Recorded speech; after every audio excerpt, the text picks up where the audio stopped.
ప్రముఖ కథానాయకుడు రాహుల్ ఒక చిన్న గ్రామంలో పుట్టి పెరిగాడు. అతని తండ్రి రామకృష్ణ ఒక రైతు మరియు తల్లి సావిత్రి ఒక గృహిణి. రాహుల్ చాలా మంచి బుద్ధితో కష్టపడి చదువుకునేవాడు. అతని కల ఒక మంచి ఉద్యోగం సంపాదించి తన కుటుంబాన్ని అభివృద్ధి చేయడం. ఒకసారి రాహుల్ నగరానికి ఉన్నత చదువుల కోసం వెళ్ళాడు.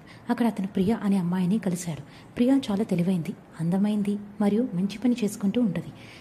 రాహుల్ మరియు ప్రియా మధ్య స్నేహం క్రమంగా ప్రేమగా మారింది. ప్రియా రాహుల్ను ఎల్లప్పుడూ ప్రోత్సహించేది, అతని కష్టాలను అర్థం చేసుకునేది. కానీ రాహుల్ కుటుంబ పరిస్థితులు మంచిగా లేవు. అతని తండ్రి అనారోగ్యంతో బాధపడుతూ ఉండగా తల్లి ఒంటరిగా అన్నీ చూసుకుంటూ ఉండేది. రాహుల్ కుటుంబానికి ఆర్థిక సహాయం అవసరమని తెలుసుకొని తన చదువు మధ్యలోనే ఉద్యోగం కోసం ప్రయత్నించాడు.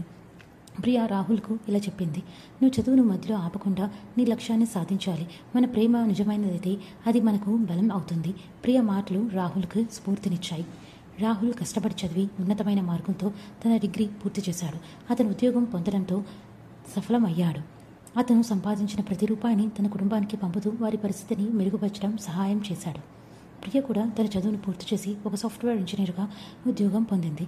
ఇద్దరు కలిసి జీవితంలో ముందుకెళ్లాలని నిర్ణయించుకున్నారు. ఒకరోజు రాహుల్ తన తల్లిదండ్రుల వద్దకు వెళ్ళి వాళ్ళకి ప్రియ గురించి చెప్పాడు. సావిత్రి మరియు రామకృష్ణ ఆనందంతో అంగీకరించారు. రాహుల్ మరియు ప్రియ పెళ్లి చేసుకుని ఒక అందమైన జీవితాన్ని ప్రారంభించారు. ప్రేమ కేవలం ఒక అనుభూతి కాదు, అది ఒక జీవితాన్ని మార్చగల శక్తి. ప్రేమ మనకు ప్రేరణను ఇస్తుంది, మనల్ని కష్టాలను అధిగమించడానికి దారితీస్తుంది. రాహుల్ మరియు ప్రియ వారి ప్రేమతో తమ జీవితాలను విజయవంతంగా మార్చుకున్నారు. మనకు ఒక గొప్ప పాఠం. మంచి పనులు, ఆత్మవిశ్వాసం మరియు నిజమైన ప్రేమ మనల్ని ఎప్పుడూ విజయం వైపు నడిపిస్తాయి.